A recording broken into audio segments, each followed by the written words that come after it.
కూటమి ప్రభుత్వం 2024 సార్వత్రిక ఎన్నికల ప్రచారంలో ఇచ్చిన హామీ సూపర్ 6 పథకాలన్నింటినీ 100% అమలు చేసింది కూటమి ప్రభుత్వం. ప్రధానంగా మహిళలు ఫ్రీ బస్సు పథకం ప్రతి పేద మహిళకు ఉపయోగపడుతుంది. ప్రతి నెల పెన్షన్ ప్రతి నెల 1వ తేదీన డోర్ కొట్టి మరీ పెన్షన్ పంపిణీ చేసిన ఘనత కూటమి ప్రభుత్వానికే దక్కిందని శ్రీకాకుళం జిల్లా సర్పంచుల సంఘం అధ్యక్షుడు పిన్నింటి భానోజీ నాయుడు అన్నారు.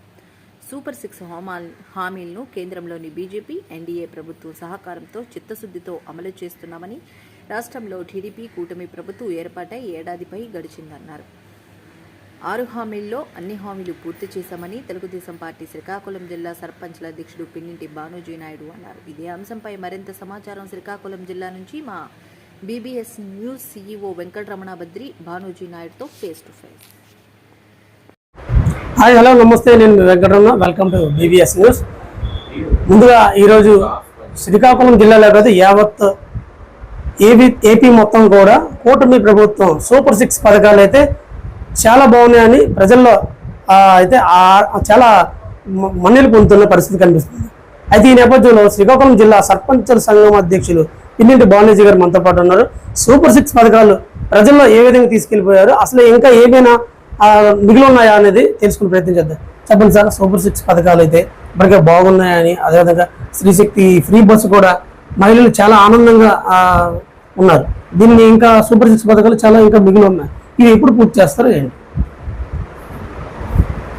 ఆంధ్రప్రదేశ్లో కూటమి ప్రభుత్వం ఏర్పడిన తర్వాత ఏదైతే ఎన్నికల ముందు హామీ ఇచ్చామో అది లోటు బడ్జెట్లో నడుస్తున్న ప్రభుత్వం, గత ప్రభుత్వంలో లోటు బడ్జెట్లో నడుస్తున్న ప్రభుత్వం పూర్తిగా కూటమి ప్రభుత్వం ఏర్పడేటప్పటికి చాలా ఇబ్బందులతో ఒడిదొడుకులతో వెంటిలేటర్ మీద ఉన్నట్టుగా ఈ రాష్ట్రాన్ని మిగిల్చారు.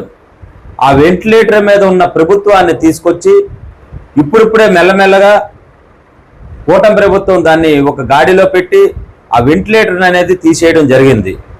ఇప్పుడు ఫ్రీగా ఆంధ్రప్రదేశ్ మొత్తం ఆక్సిజన్ ఏదైతే పీల్చుకొని ఫ్రీగా ఓన్గా ఈ మిషనరీ అనేది పక్క తీసి ఎలాగైతే ఒక పేషెంట్ ఓన్గా ఆక్సిజన్ తీసుకుంటున్నారో ఆ విధంగా గాడిలో పెట్టడం అనేది జరిగింది 1 ఇయర్లో.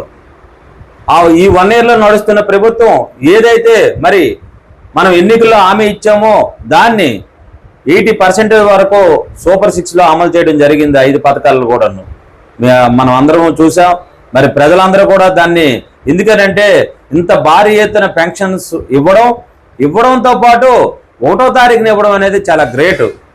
అలాగే కాకుండా మరి ఈరోజు రాష్ట్రం మొత్తం కూడా ఎంప్లాయీస్ అవనియండి, పెన్షనరీదారులు అవనివ్వండి, ఎవరు కూడా ఉద్యోగస్తులు ఏ రంగానికి చెందిన ఉద్యోగస్తులైనా సరే 1వ తారీఖున అనేది జీతం తీసుకోవడం జరుగుతుంది. ఇది మన గత ప్రభుత్వంలో 5 సంవత్సరాలు కూడా మనం 1వ తారీఖు జీతం తీసుకోవడం అనేది ఎక్కడ కూడా చూడలేదు.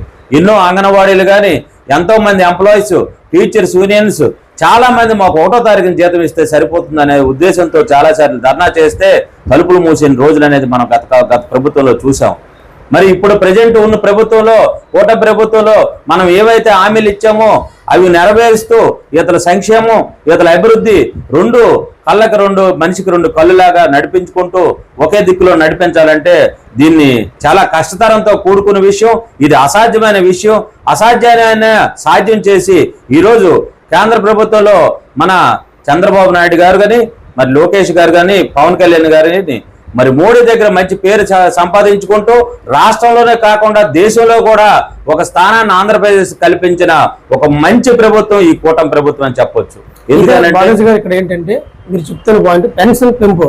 ఆ పెన్షన్ పెంపు వికలాంగులకు కానీ ఈ కోత గురించి అనేది తీవ్ర విమర్శలు అయితే పార్టీపై అయితే వస్తుంది.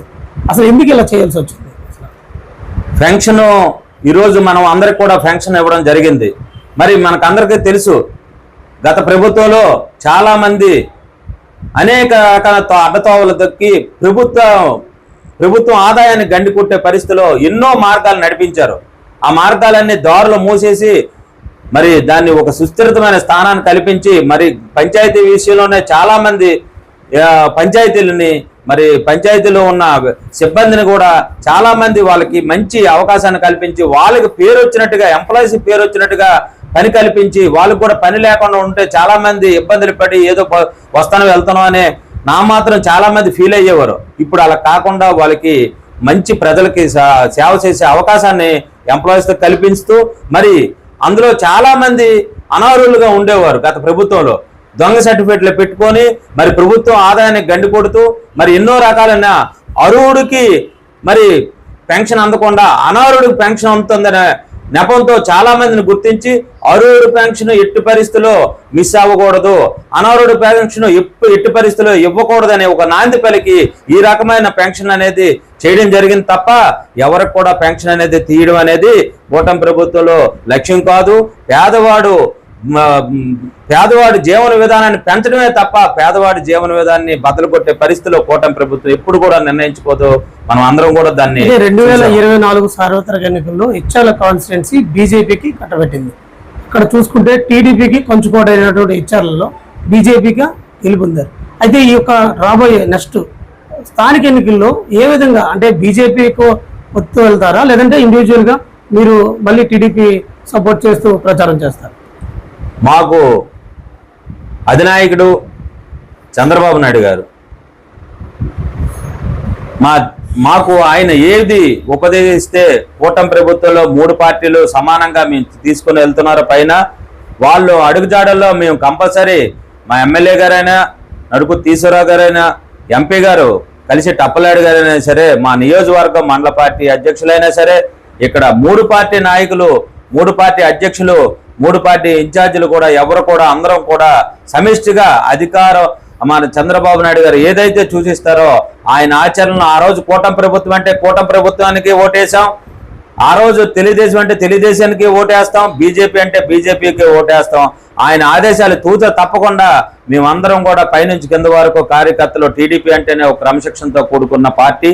ఆ పార్టీలో అందరూ ఉన్నాం కాబట్టి దానికి అనుకూలంగా వాళ్ళు ఏది ఆదేశిస్తే ఆ రకంగా మేము అందరం పనిచేసి ముందుకెళ్ళి రాబోయే రోజుల్లో మంచి విజయాన్ని సాధిస్తాం. పైన చూస్తే అధ్యక్షులు అంతా బాగానే ఉన్నారు, దిగువ స్థాయికి వచ్చినప్పటికీ మీకు టీడీపీకి సంబంధించిన బీజేపీ వాళ్ళు సరైన ప్రాధాన్యత మీకు ఇవ్వట్లేదంటూ కూడా ఇక్కడ గట్టిగా బయట వినిపిస్తున్న ప్రశ్న, ఇది ఎలా చూస్తారు అసలు? ప్రాధాన్యత అని అంటే చాలా మందికి మరి కొన్ని లోటుపాట్లు అనేది అది ప్రభుత్వ పరంగా అవనివ్వండి, లేకపోతే వాళ్ళు ఇండివిజువల్ అవనివ్వండి, లేకపోతే కొన్ని కార్యకర్తకి కొన్ని విషయాల్లో పనుల విషయంలో కానీ జాప్యం జరిగితే ఈ రకమైన చిన్న చిన్న అలకలు, చిన్న చిన్న మాటలు అనేది రూమర్స్ అనేది కంపల్సరీ వస్తుంటాయి. కాబట్టి దాన్ని మనం పెద్దగా పట్టించుకోవాల్సిన లేదు. అందరూ సమిష్టిగా వెళ్తుంది, సమిష్టిగా పనిచేస్తున్నారు. ఎమ్మెల్యే గారు కూడా మంచిగా అందరినీ ఆదరించుకొని వెళ్తున్నారు. అప్పలనాయుడు గారు కూడా కలిసి అప్పలనాయుడు ఎంపీ గారు 7 నియోజకవర్గాల్లో కూడా బ్రహ్మాండంగా పనిచేస్తూ పెద్ద పెద్ద ప్రాజెక్టులు అనేది కేంద్ర ప్రభుత్వాన్ని తీసుకెళ్లి అక్కడ ఏవైతే ఇక్కడ నుంచి ఫైల్ మూవ్మెంట్ అనేది చేస్తూ ప్రతి క్షణం కూడా ప్రతి నిమిషం కూడా వేస్ట్ చేయకుండా ప్రజల మధ్యన తిరుగుతూ పనిచేస్తూ వాళ్ళు అనుక్షణము ఈ నియోజకవర్గాన్ని 7 నియోజకవర్గ కాన్స్టిట్యూషన్ కూడా నడుపుతున్నారని మీ అందరికీ తెలియజేస్తున్నాం. మొత్తంగా చూసుకుంటే శ్రీకాకుళం జిల్లాలో మొత్తంగా అన్ని 3 పార్టీలు కూడా కూటమి ప్రభుత్వంలో మా అధ్యక్షుడు పైనుంచి ఏ ఆదేశాలు ఇస్తే మేము తూచా తప్పకుండా పాటిస్తాం, ఏ పార్టీకి అయితే ఓటేయమంటే ఆ పార్టీకి మేము ఓటేస్తాం అంటూ చెప్తున్నారు. ఏదైతున్నప్పుడు కూడా శ్రీకాకుళం జిల్లాలో ఈ సూపర్ 6 పథకాలు అయితే చాలా బాగా నిర్వర్తించినారని చెప్పొచ్చు. కూటమి ప్రభుత్వం ఇచ్చిన 2024 సార్వత్రిక ఎన్నికల హామీ అంతా కూడా పూర్తిగా 100% కూడా నెరవేర్చారంటూ కూడా ఈరోజు టీడీపీ జిల్లా సర్పంచ్ సంఘం అధ్యక్షుడు పిన్నెల్లి బాలాజీ గారు చెప్తున్నారు. ఇంకో పక్క చూసుకుంటే రేపు ఎల్లుండి ఎప్పుడైనా స్థానిక ఎన్నికలు వస్తే దానికి మేము సిద్ధంగా ఉన్నాం. ఎలాంటి అంటే కూటమి ప్రభుత్వం ఏ విధంగా చెప్తే ఆ విధంగా మేము నడుచుకుంటామంటూ కూడా చెప్తున్నారు. ఇది ఇక్కడ తాజా పరిస్థితి. వీడియో జర్నలిస్ట్ ప్రవీణ్ కుమార్తో వెంకటరమణ, BBC న్యూస్, శ్రీకాకుళం.